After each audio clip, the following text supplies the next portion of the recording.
Do you get a lot of emails that seem legitimate, but your gut tells you they just can't be real? If so, you might be being phished.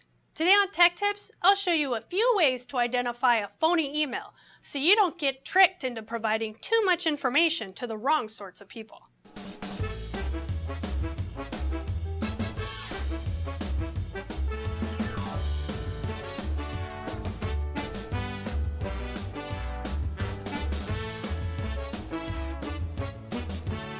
Hi there, I'm Carissa Swenson, a training and education consultant for Consortia Consulting.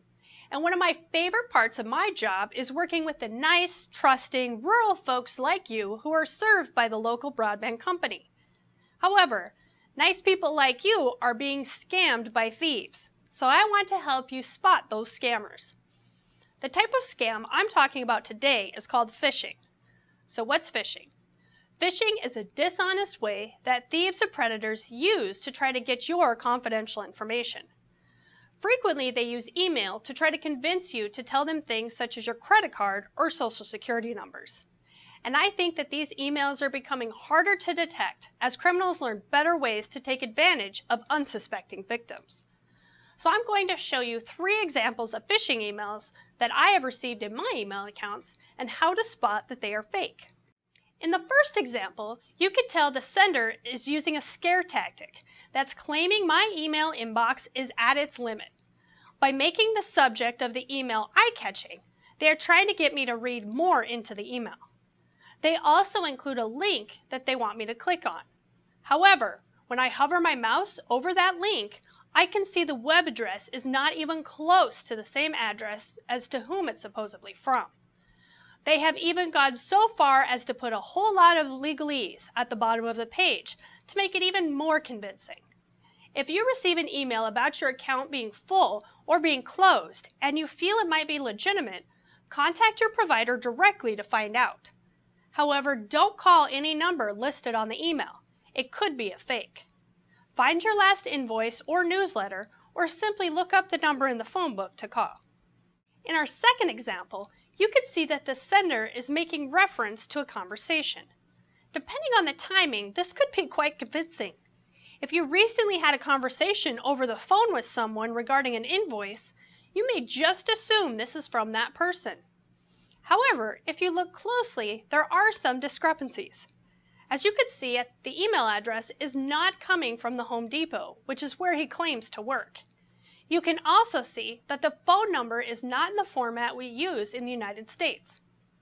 Also, you can see that he has attached a .zip file, which could contain a virus or other malicious software. This email should just be ignored and deleted. In this final example, this email looks legitimate at first glance. The email address goes with the signature at the end, both claiming to be from a restaurant. The typo does raise a bit of suspicion, as well as the fact that I have no reason to be signing a contract with a restaurant. Out of curiosity, I Googled the phone number and found that it was connected to a heating and air conditioning repair shop, not a restaurant. Typically, you can find out if an email is legitimate just by looking at some of the things I've shared today. Here are some final tips for when you receive phishing emails. Just delete the email when you realize it's phishing. Don't open any attachment or click on any links. If you're unsure if the email is legitimate, such as an email that appears to be from your bank or credit card, call the number on your bank statement or on the back of your credit card, not the number in the email. Never give out your username, password, PIN number, or account information over email. No legitimate company will ask for this information through email. If it seems too good to be true, it is. Never send money to receive money. If you really want a prize or received an inheritance, they'll get it to you. Many of us like to see the best in people, but it pays to be skeptical, especially when you can't look that person in the eye.